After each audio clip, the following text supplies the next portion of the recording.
Hi everybody, Charles here. In today's video, we're going to be discussing what an economic collapse could look like. So hang in there and we'll get on into it.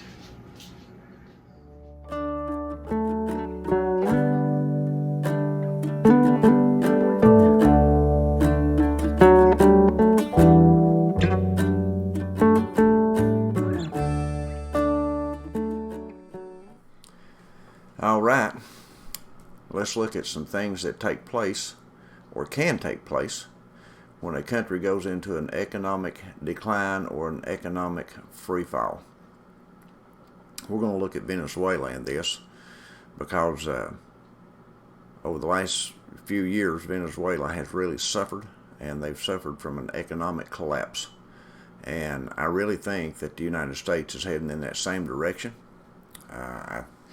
I still foresee a very hard winter for 2021. I still think we should have our prepping up to date as much as possible, and I think that we should continue to prep and put back all the food we can and all the resources that we think we might possibly need outside of food, things like tarps and candles and lighters and medications and all those kind of things that go with our daily living.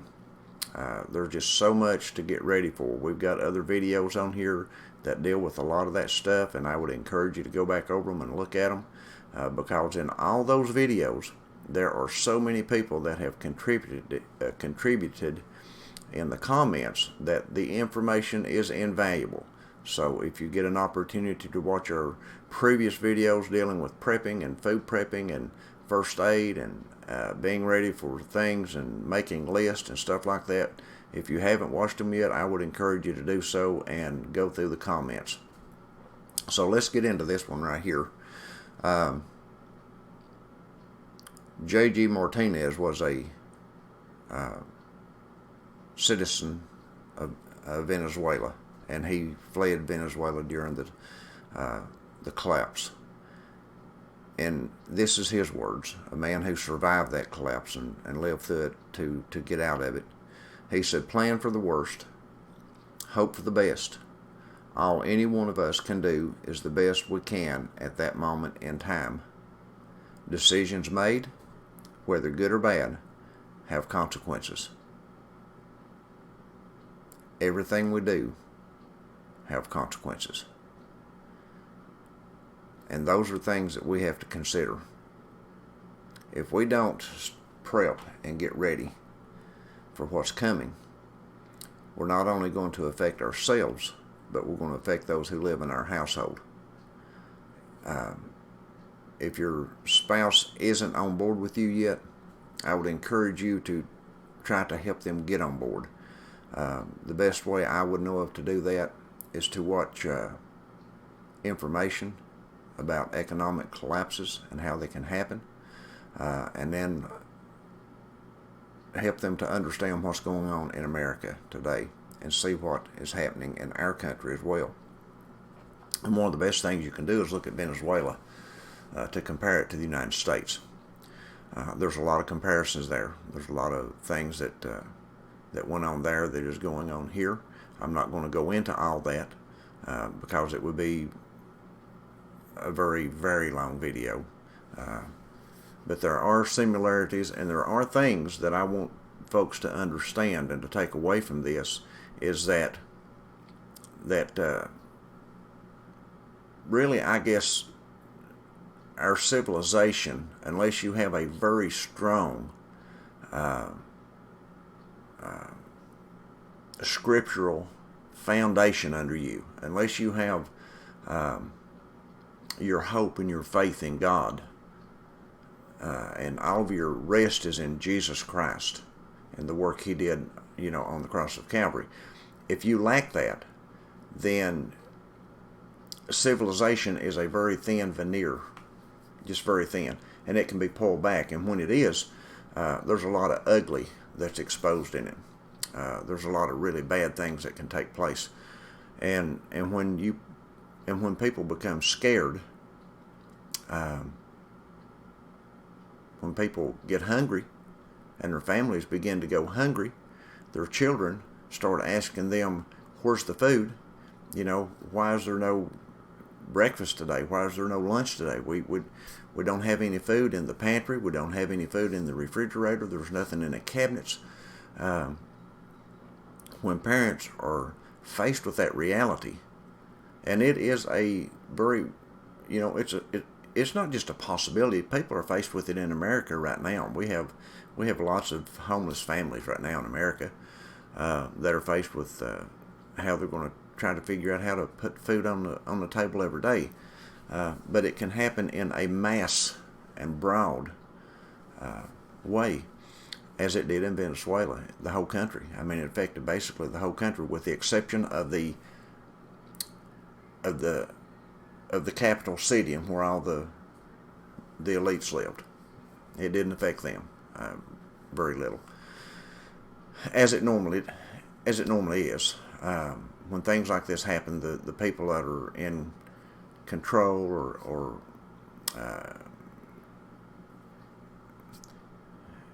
the ones who have the authority over others, they rarely suffer.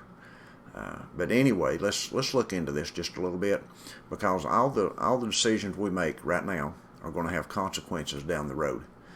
Are we going to be ready? And are we going to be able to look in the mirror and say we did the best we can? Are we going to be able to look at our children and say we did the best we can? That's the thing we have to consider.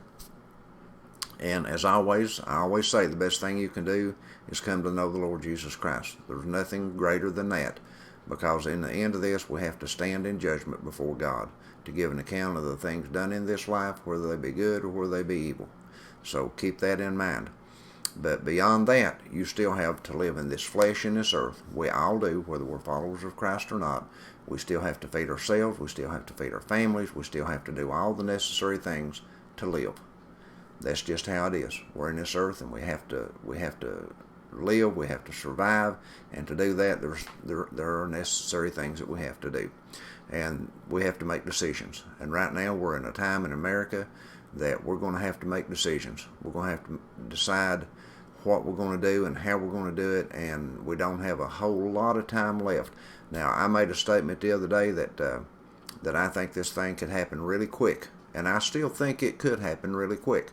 But now it looked like Venezuela, if you read back over some of the stuff about Venezuela, that their collapse happened over about a 2 or 3 year time. It just kind of gradually happened, and then all of a sudden one day they woke up and everybody was defenseless and out of jobs, out of work, and just no groceries to buy. And what groceries there were to buy, they had no money to purchase it with. And it, you know, very similar to what we're looking at here in the United States. So let's look. Hey everybody, Charles here. We've got in a new batch of flashlight tasers in our store at backroadslivingfinds.com. We will have a variety that changes colors from week to week. We rarely never know what colors are coming in, but we've got this fresh batch in this week, so be sure to jump over there and check them out before they get gone. As we've showed in other videos, these are great tasers. Some of them are charged by plugs you plug in a wall outlet like this, and others will be charged by your USB ports like this that you can plug right into your computer, or to, you know, a plug that fits into a wall outlet. And these are great lights, just like so. As you can see, the light is really bright. Great lights. They come in with a carry case right here, nylon carry case that you can stick on your belt. That you can see right here is a place to put it on your belt. They have their lanyard already with them to carry in your hand. They're just wonderful items, and especially for you ladies who may be out at night shopping, going back and forth from your car after dark, or out jogging, out walking the dogs, whatever you may be doing, that you may encounter somebody you don't want around you or don't want bothering you. If you stick this to them, they're just not going to like that at all. It may give you an opportunity to get away or make them leave you alone. So again, thank you guys for stopping in and looking at these, and they are at backroadslivingfinds.com. I'll leave a link in the end of the video So be sure and check it out. So let's look at something. One of the first telltale signs that I've seen and I've been reading about is that right here in this article it says one ominous sign: Americans have begun stealing food to survive. And when I look back over the Venezuelan articles that I read, a lot of people who were stealing to survive in Venezuela, they were people who had held down jobs for many years, and they were able to provide for their families, and they had never once thought about stealing anything. But when they got hungry, they resorted to stealing to feed themselves and their family. And here in America, we're seeing the same things. We're seeing people who have held down jobs for years and would have detested the thought that somebody would accuse them of stealing anything. But yet when they go into grocery stores, they're taking their bags with them, and they're putting fruits and vegetables and things like that in the bottoms of their bags, and they're going through self-checkouts, and they're just hoping they don't get caught, and they're paying for part of their groceries and leaving the rest in the bottom of their bag. I've seen interviews of people who wouldn't give anything but their middle names, and they told how they had done that. And they said they didn't feel bad about doing it because the stores they were doing it in were large chain stores that were just rich stores. Some of them owned by some of the most wealthy people in the United States or in the world. And they just didn't feel bad doing it and just hoped they didn't get caught. One of the sad things about that is many people feel like that just, taking an apple or an orange or something like that, or getting some kind of vegetables or something and sneaking it out in the bottom of their bags when they leave these grocery stores, is the fact that they're being monitored each time they do this. I don't know if you've noticed or not, but in Walmart, I know we don't have a Target or Costco around here. I don't know how they are, but our Walmart has cameras at every checkout, and when you check out, you can do like this and smile at yourself. And it's they're using facial recognition, to my understanding, and they're not really doing anything for first-time offenders, second-time offender, third-time offense, but they're waiting till people have racked up enough money to make it a felony, to make it a large enough offense to prosecute them, and then they would prosecute them at that point. And that's the sad part. People don't realize that that after 5 or 6, 8 or 10 trips to the grocery, if they know you're doing this every time, and they know what you've taken out of the store, because there's hundreds of cameras in those ceilings, and they see everybody, and they know what you've done and what they know what you put in your bag, what you put in your cart, and they know what you've paid for and what you've not. And once it reaches a certain amount of money, then they can prosecute you. And they may very well do that. We don't know what they'll do in the end, but they could. So, people have resorted to that, to stealing. People who have had good jobs. We see people in the food lines at the food banks that are driving some of the finest vehicles that you've ever looked at, and it's because they've been laid off from work. Their corporates have gone under, and they no longer have a means to support their families. And there are just going to be a lot of people doing this. It's going to continue to happen, and it's going to happen more and more and more as the economy slows down. We've got millions and millions of people laid off, millions and millions of people that can't draw unemployment, millions of people that's going to be homeless, and it's just going to increase, and it's going to get worse. But this is the first signs right here. When you see people stealing just to eat, people who would normally never consider it or ever think about it, or would be appalled at the thought that somebody would even accuse them of stealing, yet they will steal to feed their families. And that's something that you and I are going to face if people, and they will, it's not a matter of if, when things collapse and the food banks run out, and they will, the food banks will run out of food too. Hungry people will go to great measures to get food. So you need to keep that in mind. Be prepared. Be prepared for all things, and if you want to help somebody out and make them feel good, if they've got something to barter with them. It might make them feel a little better that they were able to barter instead of just taking a handout. Sometimes you may just have to give a handout, but But if people have something to barter with, and it's not going to put them in a bind, you might want to try something like that. But anyway, we see that all over the United States people are starting to steal food. But let's go into Venezuela right here just a little bit. You remember back in the spring when this first took place, and our shelves in our grocery stores look like this right here. They just, man, the shelves just run empty just like that overnight, boom, and it was gone. And it took a long time to replenish some of them. We're still seeing the effects of it right now here in December, and in our stores. They have restocked a lot, but there's a lot of things they have not restocked, and it continues to get. It seems to continue to get to be less and less of the stock, on the shelves. We're hearing reports from people who have subscribed to our channel that some of their stores are still struggling, or some have begun to struggle again, because we had a second wave there, just a few weeks ago, that people run out and bought all the toilet papers and paper towels and all that stuff off the shelves again. Rather than the food, they just swarmed the toilet paper, toilet paper aisle again. But that's okay.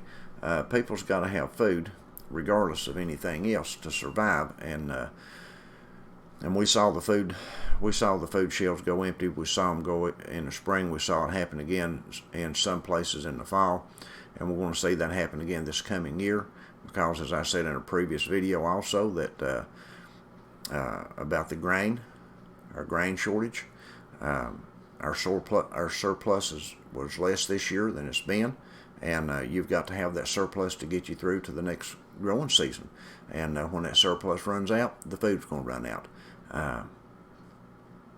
And people that have already run out of money, that can't buy food, that have no way to barter for food, they're already looking for food. And then when people do have the money and the means to purchase food, and the food runs out and there's none to buy, then what do you do? Well, the people in Venezuela experienced that. Not only did they experience people who had been laid off from work and lost all their jobs and was hungry and out hunting food, they also experienced the catastrophe of having a few dollars in your pocket but no food to buy. Because what happened during this time was the government took over the farmers and took over the farms, and they made the farmers stop selling to the markets, and they produced food for the government, and the government paid them whatever they felt like paying them for it. So the food markets became empty, and it became very difficult to find food to purchase during that time, even though some people had the money to purchase it with. What good's purchasing power if you don't have anything to purchase? So it's a good time to be a prepper, is all I'm saying. It's a real good time to be a prepper. And during this time, when this thing first started, here's something else that took place in Venezuela that could very easily happen here in the United States. And it's something to keep your ears open for and listen. Watch for articles. You're not going to find this on the news. You're going to have to search for it and watch for it. One of the things they did in Venezuela when this took place was they put a ban on prepping. They called it hoarding. They stopped people from purchasing more food than they needed for a weekly family. They put limits on how much people could buy. They began to monitor the food that people bought, and each family was allowed to only purchase so much food per week, per family. And they also passed laws that would fine people and possibly put them in jail if they were caught doing what the government considered hoarding. And that's what they would consider what we're doing hoarding, is prepping. So you need to watch for that also. There's just so many things that happen when a country starts going into an economic decline like this, and if it goes into an economic free fall, it could just devastate everybody in the country. It affects everybody in some way or the other, with the exception of those in power. Okay, always remember that. They're always going to be taken care of because they take care of themselves first. But anyway, people are stealing food right now in the United States. That's not a good sign. Here's a report in 2018. Food rights group Western Venezuela. Mob reportedly slaughters cattle in field. Now let's scroll down through here. We're going to get on to that last portion of that in just a second. It said hungry mobs ransacked a food collection center and a supermarket in Venezuela's western Andean state of Merida on Thursday and reportedly even slaughtered cattle grazing in a field as unrest over food shortages spread through the country. 4 years of recession and the world's highest inflation have plunged millions of Venezuelans into poverty. And this is what happens. And we're going to see hyperinflation happen. Watch some of these other videos out here and get online and look at some of the news online rather than just what the mainstream shoots out through the TV screen. You need to get off that TV and quit watching so much of that stuff. It's not good for you. You need the truth. You need to know what can happen, and you need to be prepared for what can happen. It says that a video on social media also showed around a dozen men running into a lush pasture, chasing a cow, and then apparently beating it to death. They're hunting. The people are hungry. You would think, well, my goodness, people wouldn't do something like that. If people get hungry enough, they'll do practically anything, especially if they have a family to feed. And when there's no food to feed the family, people go on the hunt, and they'll take whatever they can get, and a lot of times they'll get it in whatever means they have to. So you have to keep that in mind right here. So let's look into that just a second. They knocked down the gates and looted flour, rice, cooking oil, cooking pans. The police and the National Guard tried to control the situation by giving out what was left. They couldn't control them, so they just tried to give it all away to slow them down and to calm them down a little bit. Looting has been increasing in the Providence since Christmas, with food shortages and hyperinflation leaving millions of people hungry through the capital. Though the capital, I don't know that name, Caracas, has so far been largely unaffected. The capital, where the people in power live, it's been unaffected. What we're living is barbaric. The dehumanizing regimen is turning a blind eye to the tragedy that we are living in. So, riots grip Western Venezuela. Mob reportedly slaughters cattle in field. And like I said, people wouldn't think that.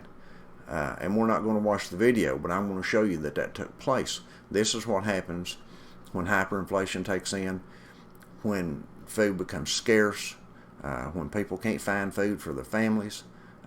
It's just not a good thing. And that's why it's important to be ready and have everything put back that you can. These people in Venezuela went through this for several years, 3 or 4 years there, and but it just wasn't a good situation. And we need to look at history, and we need to look at these people's lives here and see how they, what kind of situations they went through in that country. Read up on this and get an idea of what can happen. This could very well be the United States in just a year, very easily. It says starving mob beat cattle to death with rocks in desperate search for food, and 4 people are killed during looting in Venezuela as country's economic collapse continues. This was also written in 2018.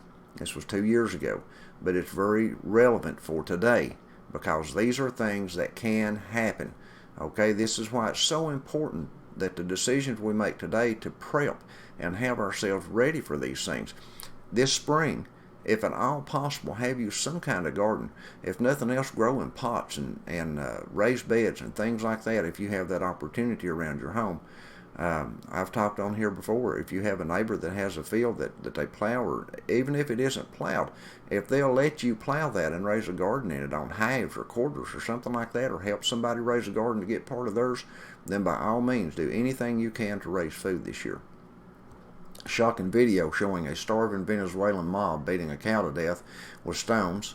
Dozens of men shout, "We are hungry," and people are suffering as they surround the cow in the field, throwing stones at it and beating it with a stick.